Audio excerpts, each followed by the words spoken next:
My wife's ex-boyfriend thought he could rewrite my marriage, unaware the one detail he missed would turn my daughter into the trigger that destroyed all. When I opened the door at 7:43 p.m. on a Thursday evening, 2 police officers were standing on my porch. The older one, a woman with gray hair pulled back in a tight bun, had her hand resting near her holster. The younger one, maybe mid-20s, was holding a notepad and looking past me into the house. There must be some mistake, I said, my mind immediately going to the worst possibilities. Identity theft. Someone using my address for fraud.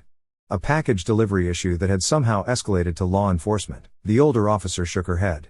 Mr. Peterson. Michael Peterson. Yes, that's me.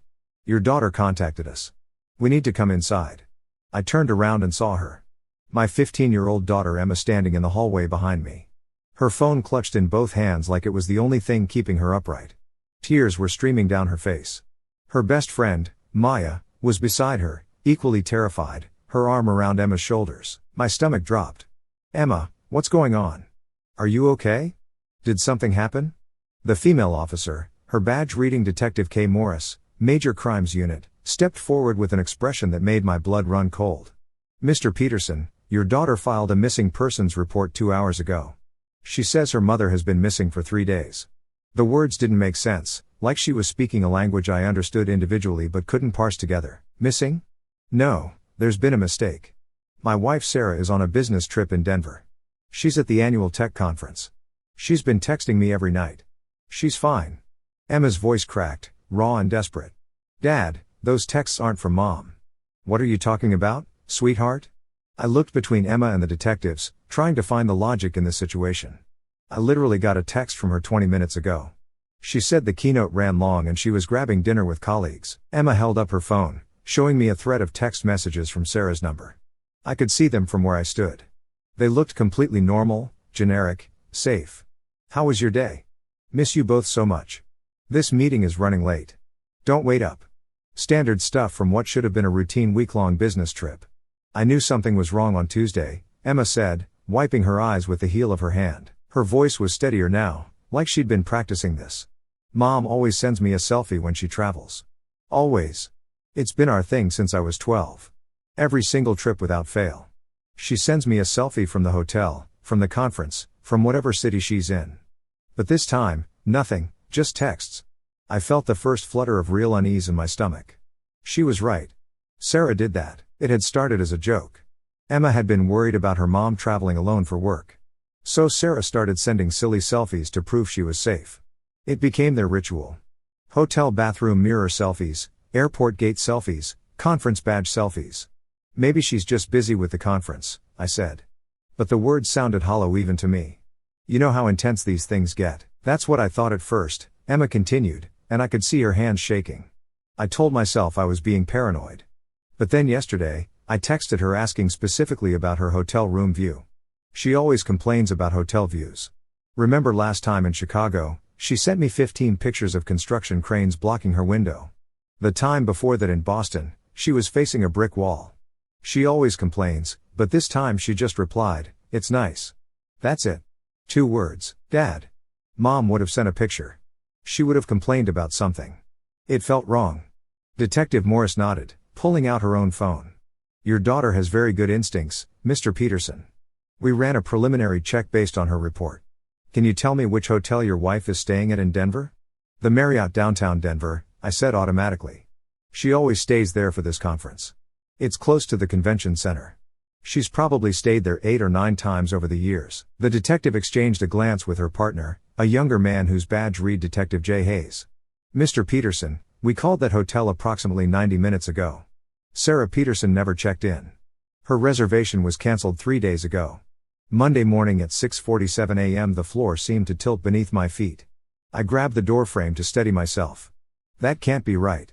She's been texting me updates about the conference sessions, about the people she's meeting, about, Dad. There's more. Emma's voice was so small now, so scared. I looked up her flight, United Flight 447 to Denver on Monday morning, right? 6 a.m. departure from here. Yes, I dropped her at the airport Sunday night. She had the early flight. That flight was diverted to Kansas City due to severe thunderstorms in the Denver area. It never made it to Denver. The airline rebooked passengers on later flights, but Mom never got on any of them. Emma's hands were shaking worse now. I checked the passenger manifests for every United flight from Kansas City to Denver that day. Maya's mom works for United. She helped me access the records. Mom wasn't on any of them. Maya nodded nervously, her voice barely audible. My mom said I should call the police immediately when we found out. She said this wasn't normal. I couldn't breathe. Why wouldn't Sarah tell me about the diversion? Why would she keep texting like everything was normal? Because she's not the one texting you, Emma said. And now the tears were flowing again. Dad, I used Find My iPhone yesterday when she didn't respond to my calls. Mom's phone has been in the exact same location for 72 hours. A parking garage in Kansas City. Level 3, Section B. It hasn't moved a single foot. I've been married to Sarah for 17 years. We'd met in grad school. She was getting her MBA. I was finishing my engineering degree. We dated for 2 years. Got married in a small ceremony at her parents' lake house. Bought our first home 6 months later. Emma was born 2 years after that. Our life was normal, boring even. Sarah worked as a director of technology integration for a mid-sized software company. She traveled maybe once a month for conferences or client meetings. I worked from home as a senior systems architect, managed a team remotely, picked Emma up from school most days. We were the kind of couple that still held hands during movies, that had inside jokes from a decade ago, that texted each other photos of dogs we saw during the day with captions like future third child. This wasn't our life. This wasn't supposed to happen to us. But as I looked at Emma's terrified face, at the grim expressions on the detectives, I realized I didn't know what was happening at all. Detective Hayes pulled out his radio, speaking in that clipped efficient way that cops use when things are serious. We've already coordinated with Kansas City PD based on your daughter's information. They're en route to that parking garage location right now. Should have eyes on the vehicle within 10 minutes. I sank onto the couch, my legs suddenly unable to hold me up.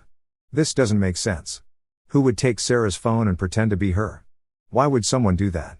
Emma sat down beside me and I noticed her hand was trembling as she opened Instagram on her phone. Dad, do you remember Mom's ex-boyfriend from college, Derek Hansen? The name triggered a vague memory. Maybe. I think she mentioned they dated for about a year before we met. Why? Emma turned her phone toward me. The Instagram profile showed a man in his late 30s with dark hair and a carefully groomed beard. His most recent post was from Monday, 3 days ago. The photo showed a rustic cabin in the woods, all exposed beams and stone fireplace. The caption read, "Finally got my second chance. Some things are worth waiting 15 years for. New beginnings. Fate works. Worth the wait." My blood went cold. You think he's involved in this? Dad. Mom blocked him on everything 2 months ago.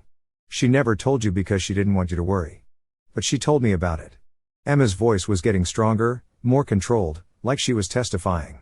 He'd been sending her messages on LinkedIn, trying to reconnect, getting obsessive. She said it creeped her out that he was talking about what could have been, and timing being everything. She finally blocked him after he tried to add me on Instagram. Detective Morris leaned forward, her expression intense. Did your wife mention any specific threats? Any indication she felt unsafe? Emma scrolled through her own text messages with her mother, and I watched her face as she found what she was looking for. Mom sent me this 3 weeks ago. She held up the phone. The text was from Sarah. Derek showed up at my office today. Just walked right into the lobby. I told security not to let him in anymore. They have his photo. If anything ever feels off, Emma, promise me you'll trust your instincts. Don't ignore warning signs. The message hit me like a physical blow. Sarah had been worried, scared even. She'd warned Emma, but she hadn't told me because she knew, God, she knew me so well that I'd overreact, that I'd do something stupid like confront him, escalate the situation, make it worse. So, she tried to handle it quietly, protected us by keeping us in the dark, and now she was missing. Detective Hayes' radio crackled to life with a burst of static. Unit 7 to Detective Hayes. Come in. Hayes, here. Go ahead. We're at the parking garage, Level 3, Section B. We've located a silver 2019 Honda Accord. License plate matches the registration for Sarah Peterson. Driver's side door is unlocked. Cell phone is on the driver's seat, still powered on. Purse is in the passenger seat. Keys are in the ignition. No sign of the vehicle owner. My heart stopped. That was Sarah's car. The one she'd driven to the airport Sunday night. The one that should have been in long-term parking at the airport, not in a garage in Kansas City. Check for security camera coverage, Detective Morris said into the radio, her voice sharp. We need footage from Monday morning. Approximately 8 to 10 a.m. Copy that. Security office is cooperating. They're pulling footage now. The next 47 minutes were the longest of my life. Emma sat beside me holding my hand. Her grip so tight my fingers went numb. Maya's mother had arrived. A kind woman named Patricia, who worked in operations for United Airlines, and she sat with Maya on the other side of the room, whispering reassurances neither of them believed. The detectives made phone calls, coordinated with Kansas City police, pulled records, asked me questions about Sarah's habits, her routine, her relationships. Did she have any enemies, any disputes at work, any financial problems? No, and no. Sarah was beloved at her company. We were financially stable. She got along with everyone.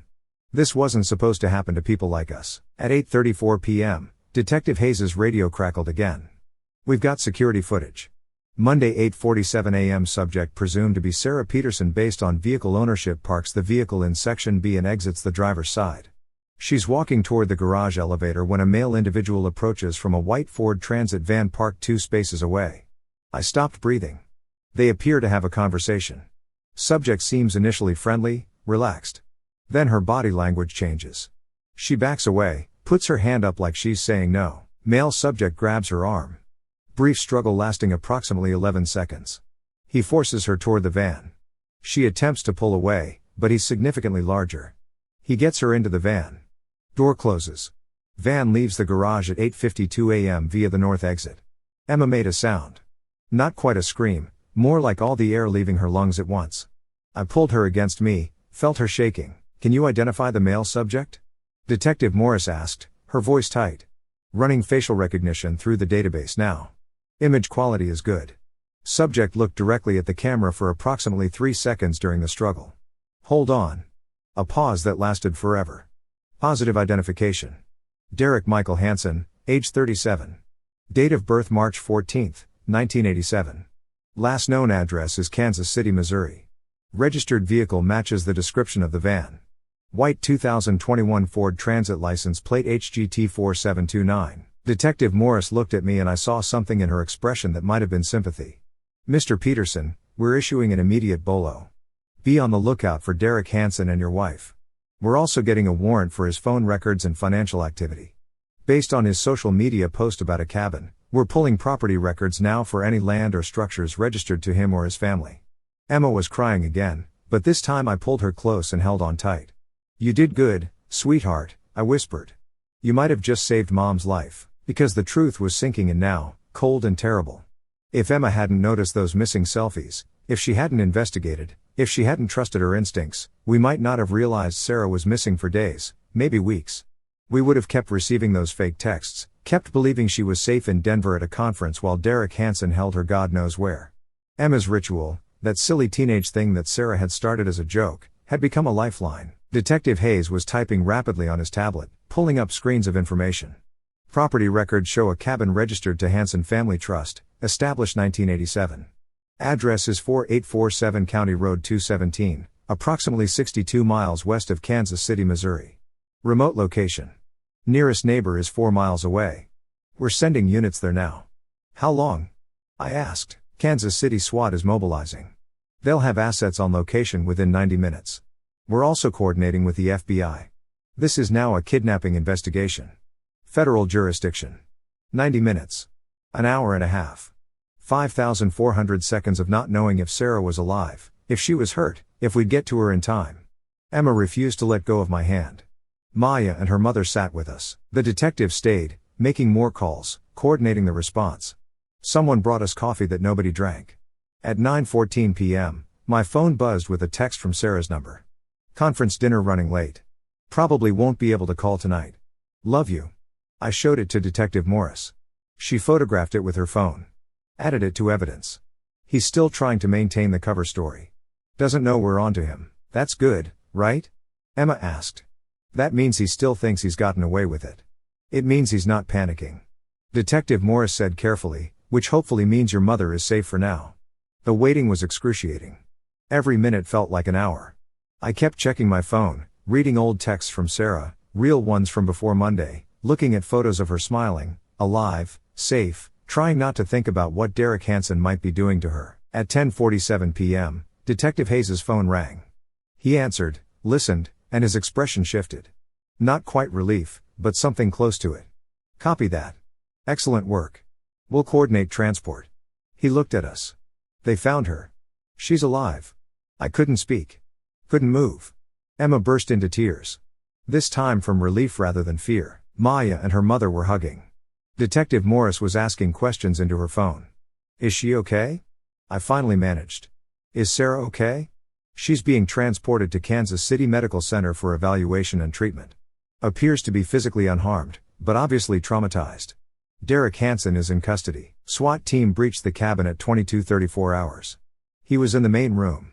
Your wife was locked in a bedroom. No weapons were found on the premises, but he did resist arrest. He's being charged with kidnapping, false imprisonment, stalking, and assault. Can we see her? Emma asked, standing up. Can we go there right now? Detective Morris nodded. Kansas City Medical Center, 2301 Home Street. It's about a 4-hour drive. I'll have officers escort you there tonight if you'd like, or you can wait until morning. Tonight, I said. We're leaving right now. We drove through the night following a Kansas City police cruiser that had been sent to escort us. Emma sat in the back with Maya. Patricia had insisted Maya come with us for support. I drove on autopilot, my hands gripping the steering wheel so tightly my knuckles were white. Detective Morris called at 11:52 p.m. with an update. We've accessed Derek Hansen's phone. He'd been texting you and several of your wife's co-workers from her device, maintaining the fiction that she was at the conference. He'd researched the conference schedule, knew which sessions she usually attended, even looked up restaurant recommendations in Denver to make the texts more convincing. How long was he planning to keep her? I asked. A pause. Based on supplies found at the cabin and his own statements, he believed he could convince her to leave you and start a life with him. He'd prepared the cabin with groceries, clothes in her size, personal items. He thought if he kept her isolated long enough, she'd remember how she felt about him in college and choose to stay. The delusion was so complete, so disturbing that I couldn't respond. Mr. Peterson, your daughter saved her mother's life. If she hadn't noticed those missing photographs, if she hadn't investigated the flight diversion, if she hadn't tracked the phone location, we wouldn't have known to look in Kansas City.